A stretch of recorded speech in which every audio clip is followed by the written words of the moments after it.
Hi, I'm John Stevenson, and we're going to be looking at Ezekiel chapters 38 and 39, where we read of the Battle of Gog and Magog.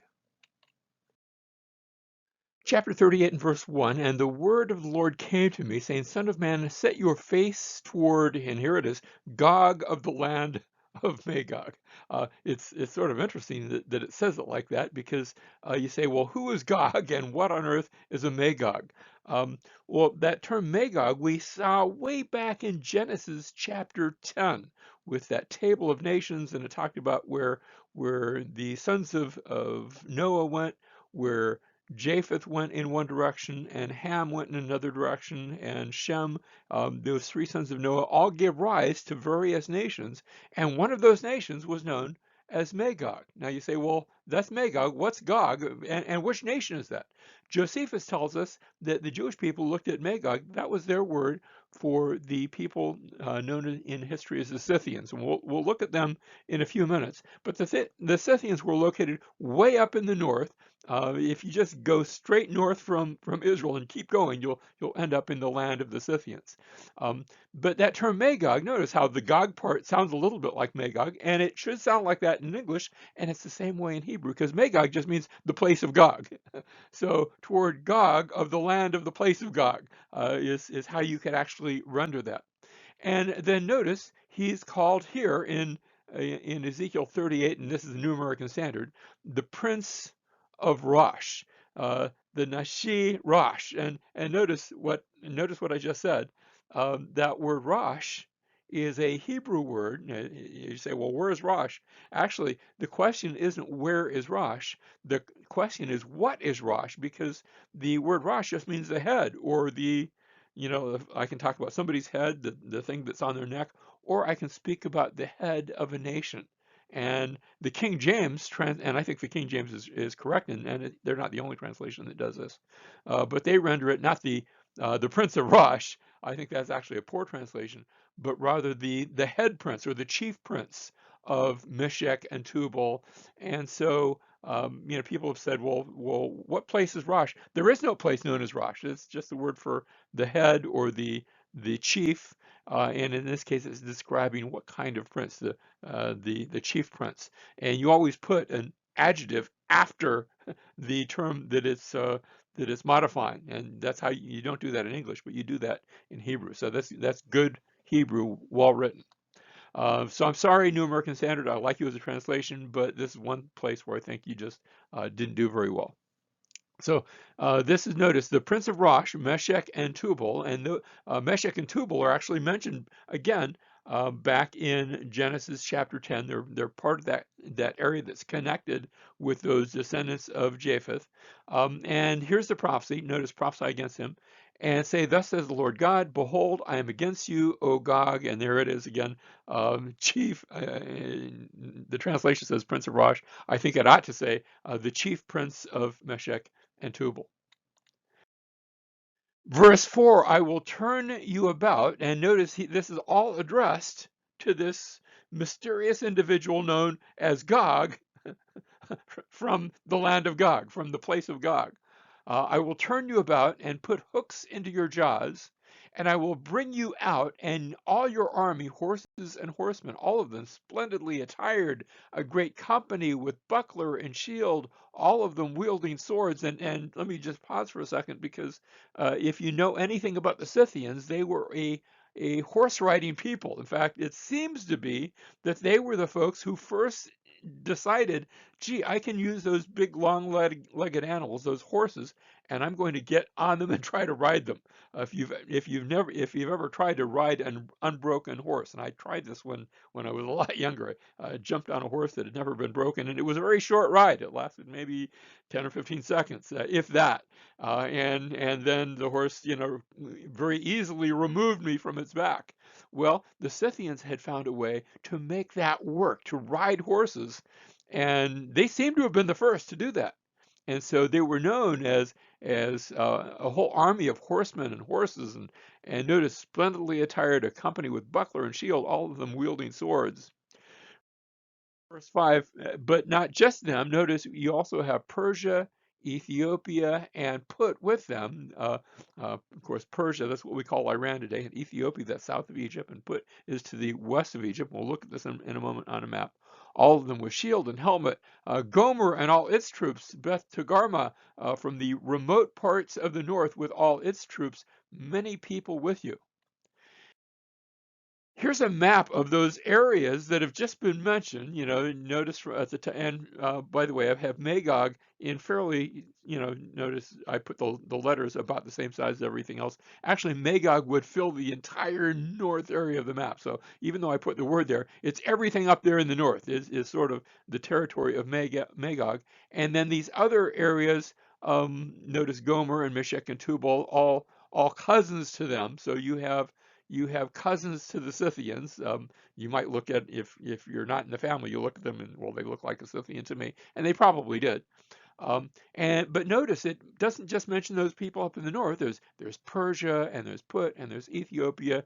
And what the writer has just done, what Ezekiel has just done, is just describe the people living as far as you can go that way, and as far as you can go this way, and as far as you can go the other way. And they are, for him, the remotest parts of the world. Now, he'll mention a few that are maybe a little bit further. We'll see that when it comes to those that are traders and merchants. But in his way of looking at it, and he didn't have this map that we have.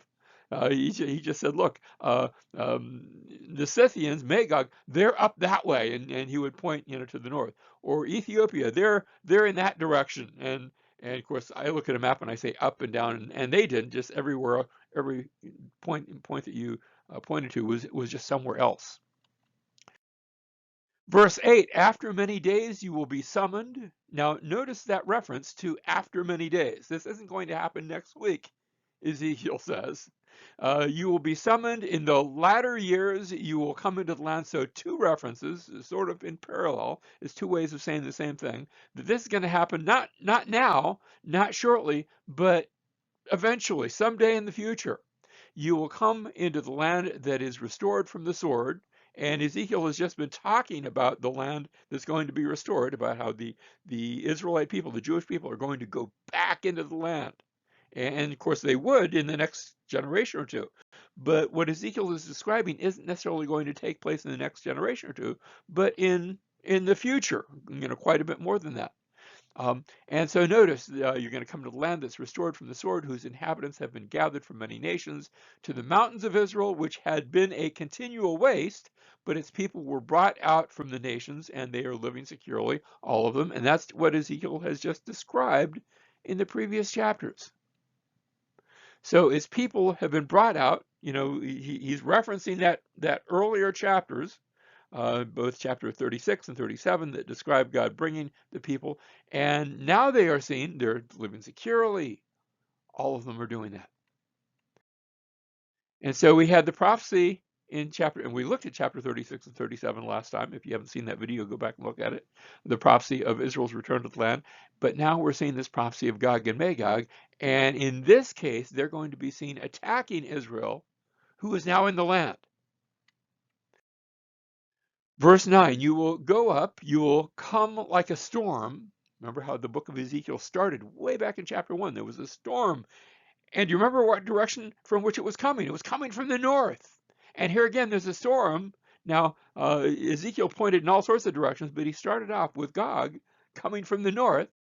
You will go up, you will come like a storm, you will be like a cloud covering the land, you and your troops and many peoples with you.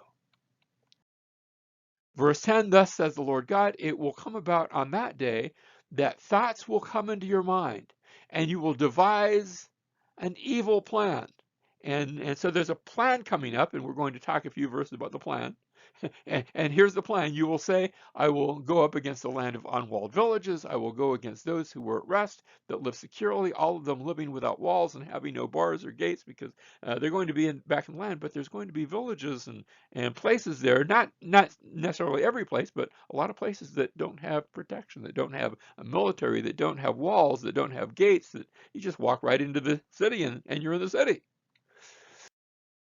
Verse 12, to capture spoil and to seize plunder, to turn your hand against the waste places which are now inhabited. Of course, they weren't in Ezekiel's day, but they would be by this time, and against the people who were gathered from the nations, who have acquired cattle and goods, who live at the center of the world. Notice that Israel is described as being at the center. Actually, the Hebrew is a little figure of speech here. The navel of the world.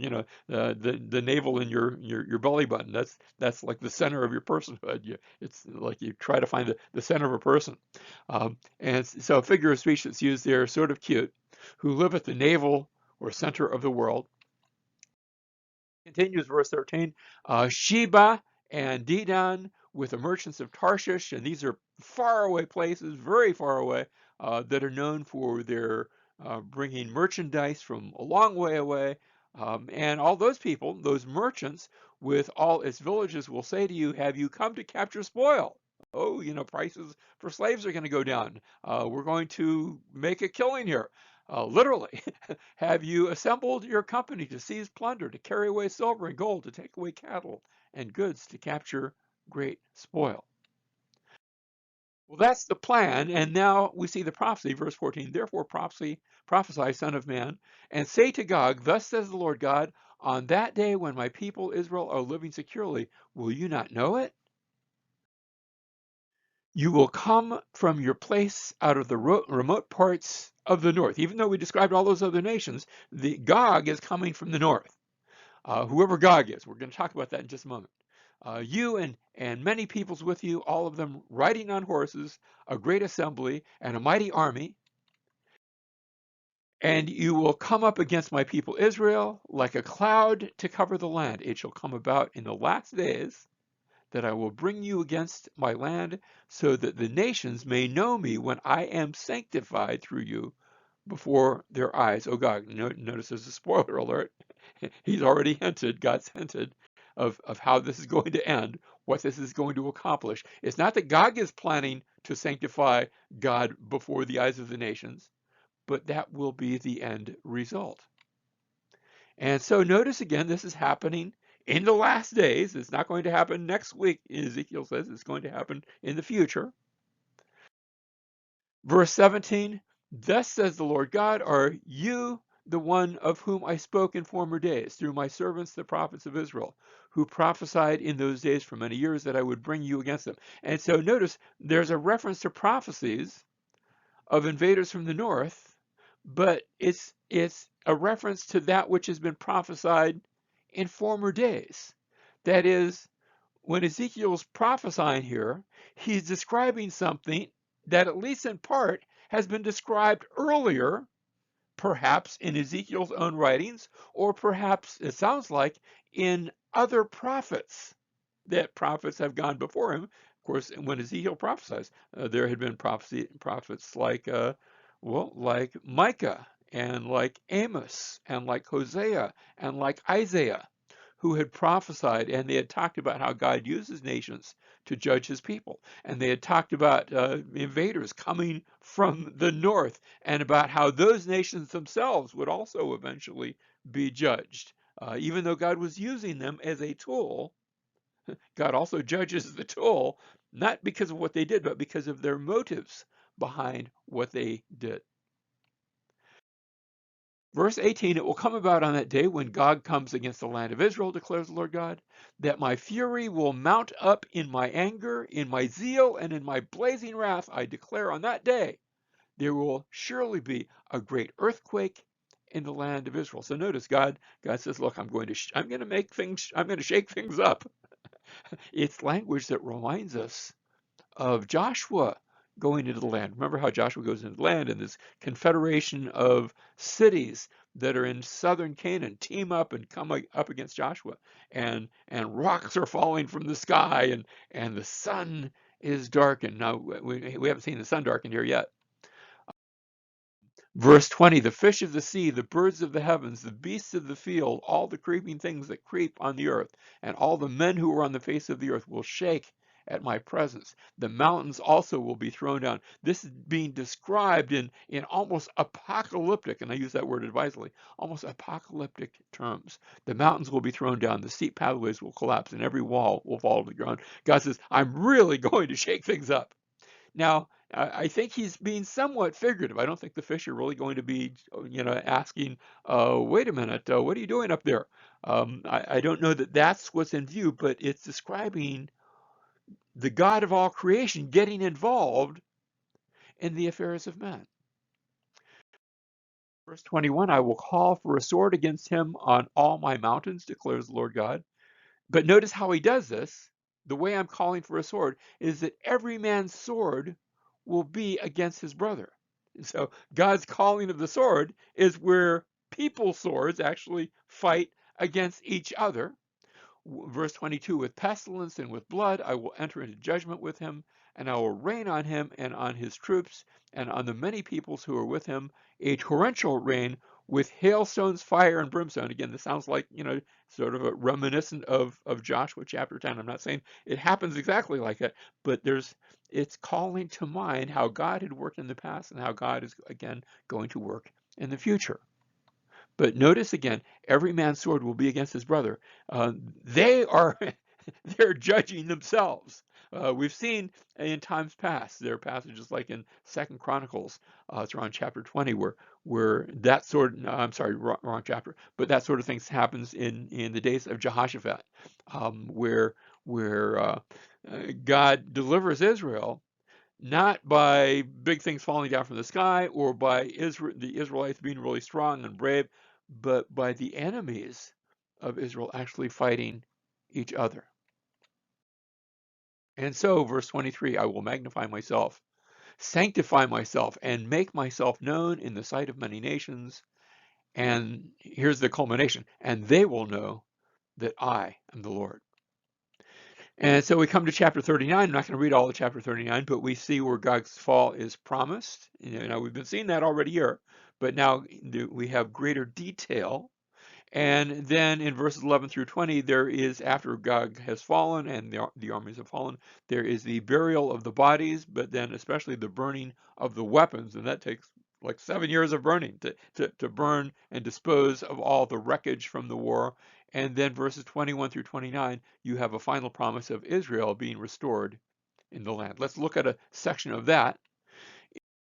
In verse 21, God says, and I will set my glory among the nations, and all the nations will see my judgment which I have executed, and my hand which I have laid on them, and the house of Israel will know that I am the Lord their God from that day onward. So God says, I'm going to do something, and it will tie the Israelites to me. They're going to look and they're going to see my hand at work in delivering them. Now, the question is, to what event does this refer? Are we looking at something that it was in Ezekiel's future, but is it in our future, or do we look for a past fulfillment of this? Is this something that's going to take place or has taken place literally, or is this figurative and symbolic language like we've seen all the way through Ezekiel?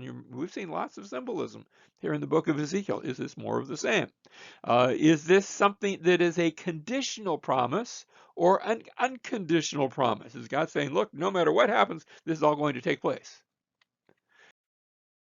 Well, the futurists, and there have been a number of futurist teachers, they, of course, see Jesus came the first time, but they're looking at something that will take place. And of course, then when we get to the New Testament, we find out that the Messiah not only came the first time, but he's going to have a second coming. And of course, we're somewhere in the middle of that. We're past the first coming. Jesus hasn't come back, and so we're somewhere in that messy middle. Um, and yet there are some who look based upon the book of Revelation. They say, wait a minute, Revelation chapter 20 makes reference of 1,000 years. So now not everybody agrees that that's in the future, but I'm going to talk about some of those that do hold that to be in the future, that they would consider themselves what's called pre-millennial. And by that they mean we're living today, but then Jesus is going to come back, and after he comes back, there will be this 1,000-year millennium, according to Revelation chapter 20. And then there's a final judgment, even though there's a judgment before that, there's a final judgment, and then we enter into the eternal state. And then to make that even more involved, there are some that say, well, no, you haven't described enough, that before the second coming, there's another coming, and it doesn't sound good to talk about a second coming and a third coming. So typically that's described as a quote unquote rapture. That term actually isn't in the New Testament, but that's okay. It's a theological term in which Jesus sort of comes part way and gathers up believers. And of course, when he does come, he's going to gather believers too. According to Matthew chapter 24, the Son of Man comes on the clouds and gathers his elect from one end of heaven to the other. That's his chosen people. So notice there's two future comings of Jesus, according to them, and then two gatherings of God's people again. But then after you say, well, why would he come twice? Those that hold to this view, and I used to be one. I've sort of modified my views more recently. I think the scriptures have modified my views more recently. But after this rapture, there is said to come a great tribulation. Most folks that hold to those two future comings of Jesus, put that at a 7-year tribulation. So I didn't write in the word 7 years. And some people sort of vary on exactly what that looks like and so on. Now, where in this, and I'm not saying that all of these elements are necessarily true, but where do these futurist teachers place Gog and Magog? And here, there's not really a unified opinion. For example, you have Tim LaHaye. He's the fellow who wrote those Left Behind books a bunch of years ago. And in his books, he actually placed it before the rapture. But if you ask him personally, I think, if I remember correctly, his view is that it comes like right after that. At the very beginning of that tribulation period. And then John Walvoord, who was the president of Dallas Seminary and wrote a whole bunch of prophecy books, he said, well, no, it's right in the middle, because they'll have been living in peace and safety up to that point. And then bad things happen in the middle of the tribulation. And then Dwight Pentecost, another professor formerly from Dallas Seminary, in his book, Things to Come, it was this big giant book on future prophecy. And he says, oh, no, this is the same thing as the Battle of Armageddon. This is at the end of the tribulation. And then somebody like George Eldon Ladd, I don't think he's alone, looked at Revelation chapter 20, and we're going to look at that in just a moment, that mention Gog and Magog, but it mentions it at the end of the millennium. And so he says, no, if you're going to take Revelation chapter 20 and sort of put that into this story, then you have to put this Gog and Magog story at the end of the millennium. So notice that people are all over the road, if they're futurists, all over as to where and when this might take place. There's not a unified sort of idea among futurists. In fact, there's a lot of disunity with regard to that. Here's the passage in Revelation chapter 20, beginning in verse 7. When the 1,000 years are completed, Satan will be released from his prison, and it's describing, either in figurative or maybe in literal terms. People have taken it both ways. But this thousand years in which Satan is bound, and you say, well, when is that? And again, if you're a futurist, if you look at Revelation chapter 20 as being taking place in the future, then you say, well, that's still yet to come. That's after the second coming. Well, when the 1,000 years are completed, Satan will be released from his prison and will come out to deceive the nations which are in the four corners of the earth. And here's our term, Gog and Magog. To gather them together for the war. The number of them is like the sand of the seashore. So either that's taking place at that time, or else those terms are being used sort of symbolically, maybe, and you can see where it could be the case as well. But notice this group comes like the sand of the seashore. And then in verse 9, and they came up on the broad plain of the earth and surrounded the camp of the saints and the beloved city, and fire came down from heaven and devoured them. So it's almost repeating Ezekiel chapter 38 and 39, although not in so great a detail, but describing a very similar thing, either the same thing or maybe something that happens, history repeating itself, and sometimes we see that in prophecy.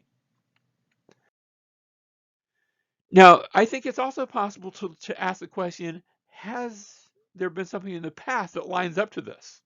And I think there's several things that we can point out. First of all, the Scythians actually invaded Palestine, but it was back in Ezekiel's day when this took place. It's described in Herodotus, book one of his histories.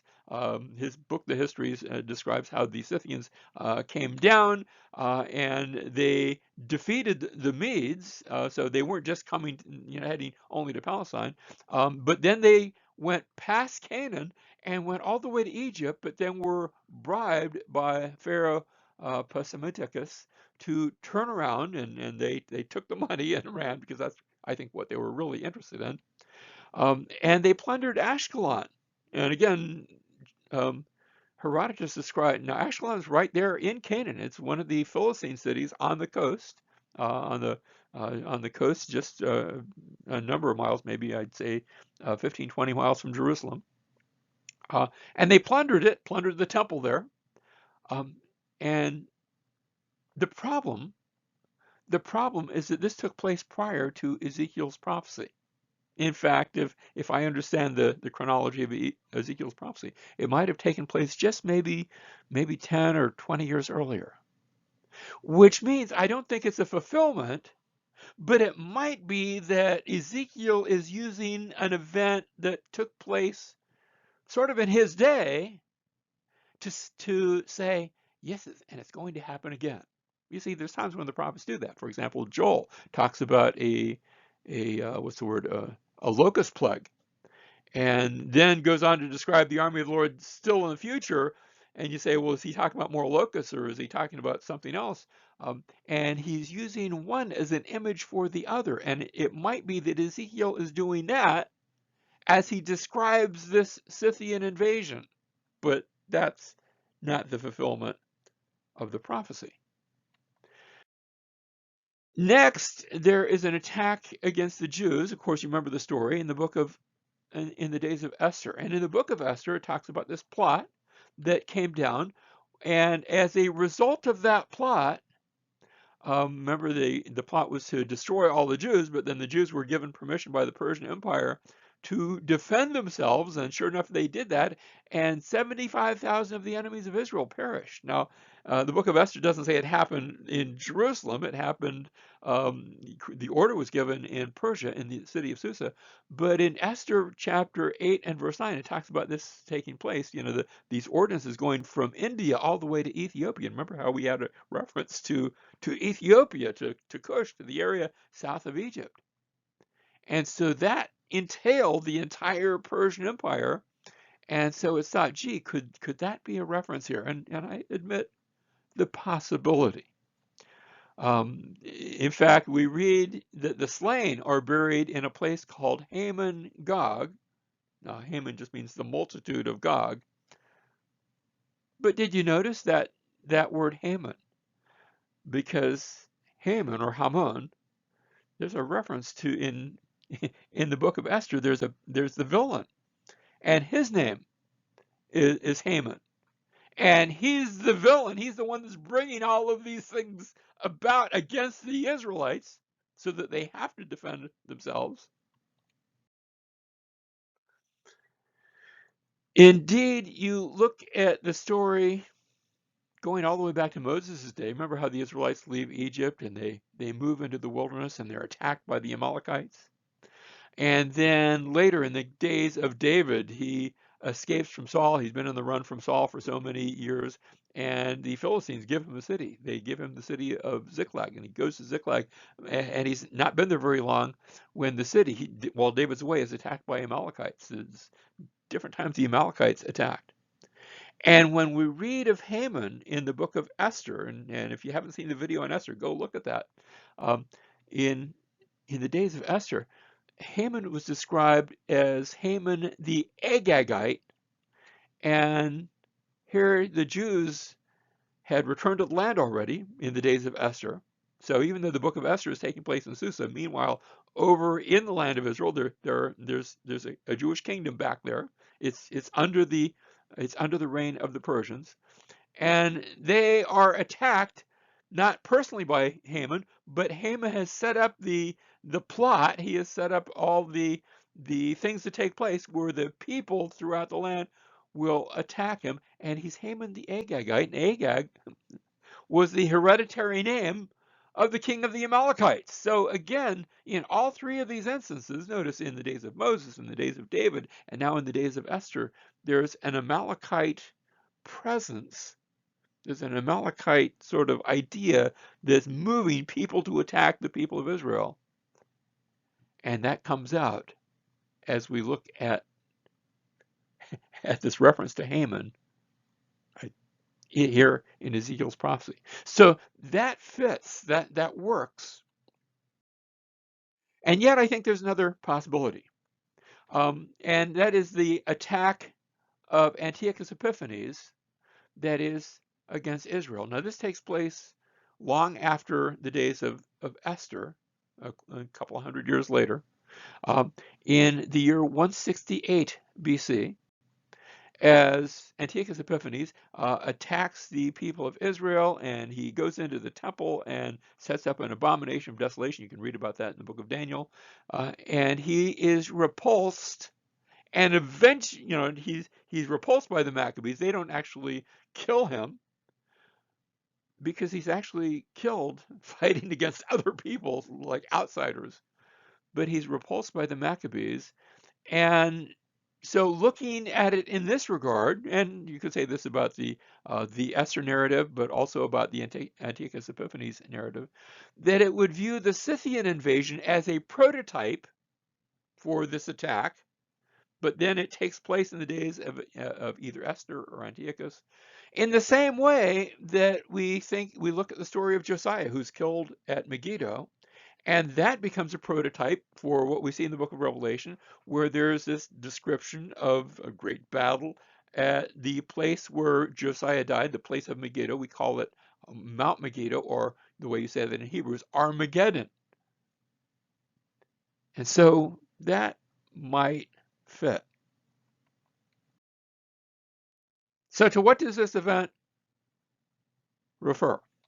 Well, is it future? Is it past? Maybe. Maybe a little bit of both. Is it literal? Is it symbolic?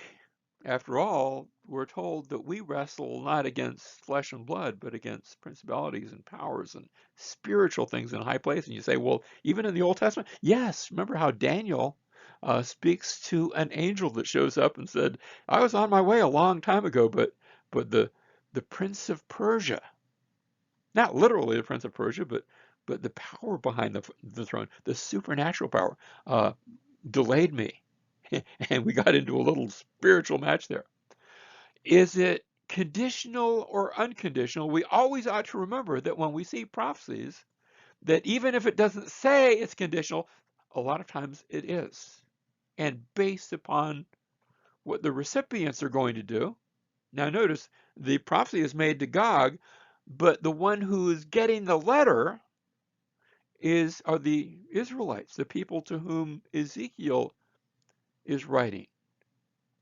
And the question is, what will be their response? Will they respond in faith as they hear of God's protection for them, or will they respond in unbelief when they even take God's Messiah that comes and put him to death? Here's my closing comment. Future prophecy, and this is, I always give my students this basic fundamental principle when it comes to interpreting future prophecy. Future prophecy is always easier to understand after it has been fulfilled. And even then, it's not always that easy.